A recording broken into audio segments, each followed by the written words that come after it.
Hey guys, what's up? I'm Erin and welcome back to the channel. When you picture retirement, what comes to mind? Is it travel, golf, spoiling the grandkids, or maybe just having the freedom to enjoy your time? Here's the surprising truth. Retirees spend less as they age. And this isn't just people who might be struggling financially. It's wealthy households, it's middle-income households, it's those households who have more than enough saved up. This pattern holds true across the board. And so often we hear this question, are retirees choosing to spend less, or are they being forced to? The narrative that gets pushed is that retirees reduce their spending because they're close to running out of money, or they're fearing that they're going to run out of money. But that's not what the data shows. So today, I want to break this down. I want to look at the research and discover what it really means for what type of income you're going to need in retirement. The NBER paper, Why Does Household Spending Decline with Age?,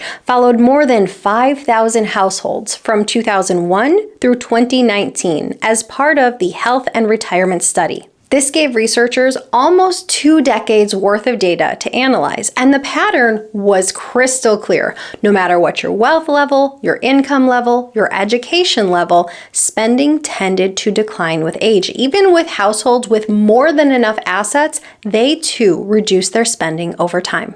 The spending decline was not tied to financial distress, and what was even more surprising was that financial satisfaction actually increased with age. Only about 18% of people in their late 50s reported being very satisfied with their finances, but that number jumped to over 40% for those in their late 70s and early 80s.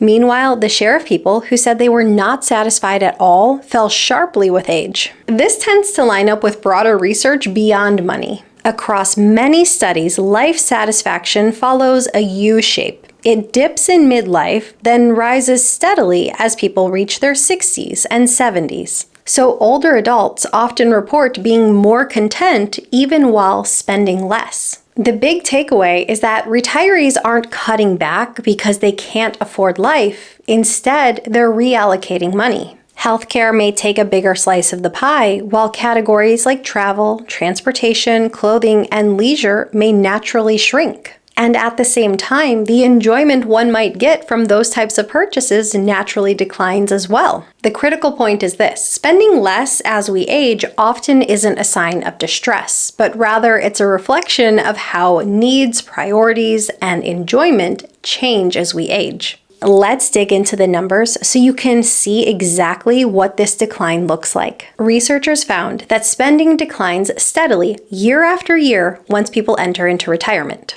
For single retirees, the average decline is about 1.9% per year.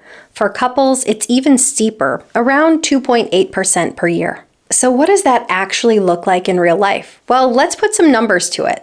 A single retiree spending $50,000 a year at age 65 would be down to roughly $33,000 by age 85. A couple spending $70,000 a year at 65 would be closer to $45,000 a year 20 years later. When you look at households by wealth level, which is a good proxy for income over the course of a lifetime, the pattern is the same, but the slopes are different. For the lowest income households, spending is nearly cut in half by age 85. For middle households, it's about 2/3. And for the wealthiest, they still cut, but about a quarter of their budget. So while lower income households cut back their spending the most in retirement, higher income households still cut back their spending as well. No one is immune. This pattern is universal. And it isn't about hitting a spending cliff that comes at a specific birthday. Rather, the decline is gradual, usually starting in the mid-60s when people retire, compounding on itself, continuing through mid-80s. By advanced ages, household budgets look very different. Less discretionary spending on travel, clothing, and transportation, and a larger share devoted to healthcare. Let's walk through a simple example to see how this decline plays out in practice. Imagine a 65-year-old retiree who wants to spend $60,000 right when they retire. That's their baseline. Now, based on the data, we know that on average, spending declines by about 1.9% for singles, or more aggressively, about 2.8% for couples. Let's use the more conservative number here, 1.9%. Here's how that $60,000 figure changes over time. By age 70, the spending drops to around $55,000. By age 75, closer to $50,000. By age 80, it's cut down to about $45,000. By age 85, it falls to just $40,000. That's a 1/3 reduction in spending over 20 years, starting with spending $60,000 a year at 65, and by 85, spending just $40,000 a year. This retiree didn't run out of money, they simply shifted their spending over time.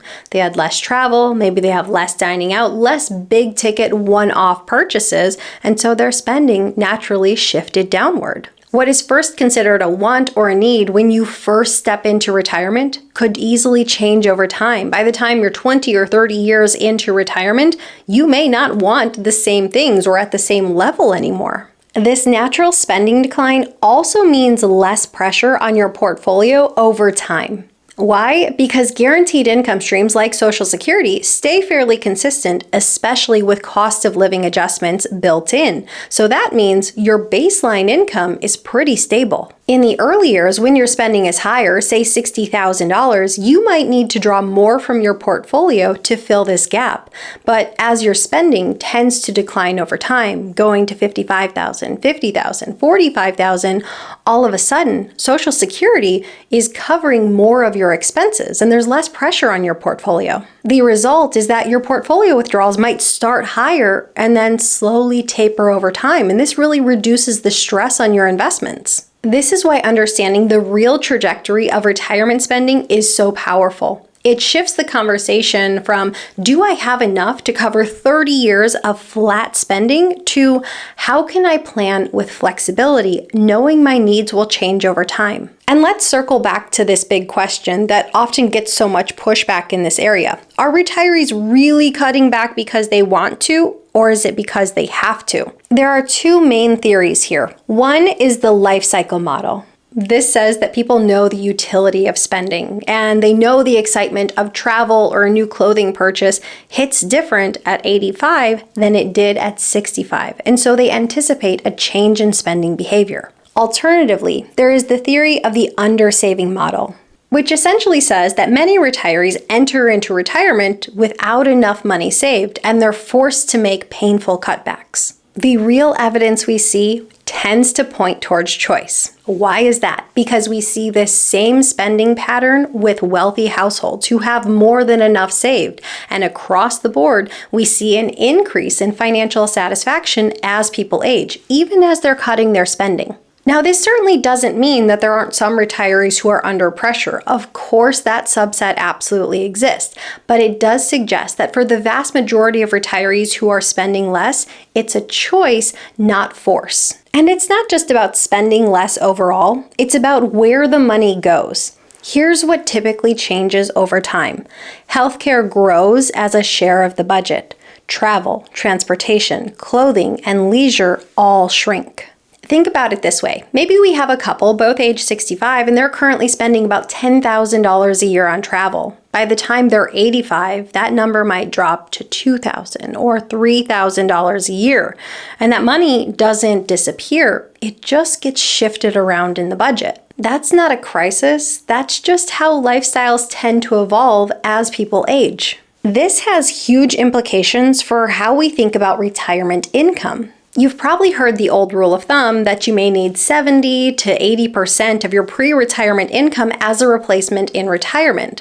But if spending naturally declines with age, do you need to plan for that much income? For many retirees, the answer is no. A 50 to 60% replacement for many might be more than sufficient, and this is exactly what the data suggests. Here's a quick example. If you earned $80,000 a year while working, traditional advice might say you need $60,000 or $70,000 a year in retirement.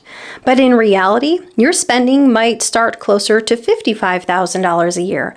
And by the time you're in your 80s, it may naturally drift down to about $40,000. These blanket rules often overestimate how much people need. And on the one hand, it can give you a built-in safety net, but on the other hand, it can lead to you oversaving and underspending. It can keep you in the workforce, working more years than you truly need to, trading precious life hours. Think about it this way. If you keep working 3 extra years to boost your nest egg by, say, $200,000, you might feel safer financially, but those 3 years could cost you over 1,000 days of freedom. Days you could have spent traveling, seeing family, or simply living life on your own terms. And time, more than money, is our most finite resource. So what can you actually take from this? Here are 3 practical steps you can put into action. Number 1, track your categories. Look at your budget today and ask yourself which categories are likely to shrink as retirement goes on. Maybe that's travel, maybe it's dining out, maybe it's clothing. And also ask yourself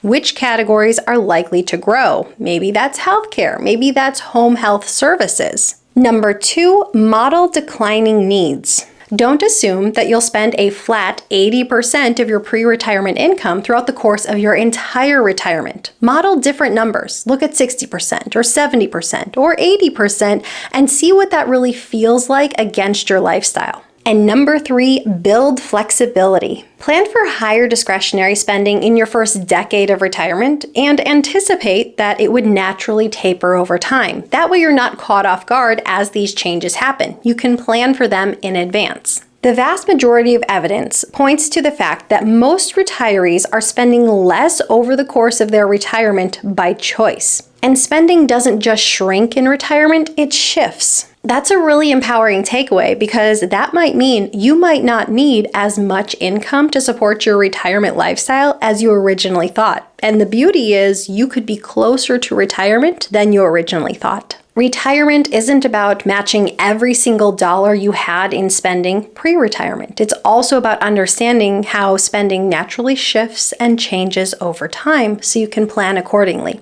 So what are your thoughts? How are you planning your spending in retirement? Are you looking at a declining spending path? Are you planning a flat spending path? I'd love to hear from you. Leave your thoughts in a comment down below. I post new videos every single week. If you got anything at all out of this one, please give it a like. If you're new here, please consider subscribing. Or if you know of someone who might get something out of this type of content, please consider sharing. I'll see you soon.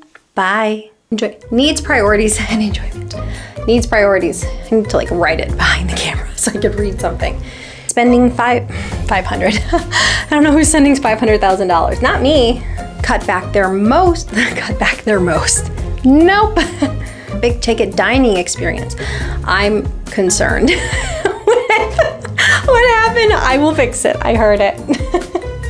And the really beautiful thing here means, holy crap, that was bad. We're done for the day.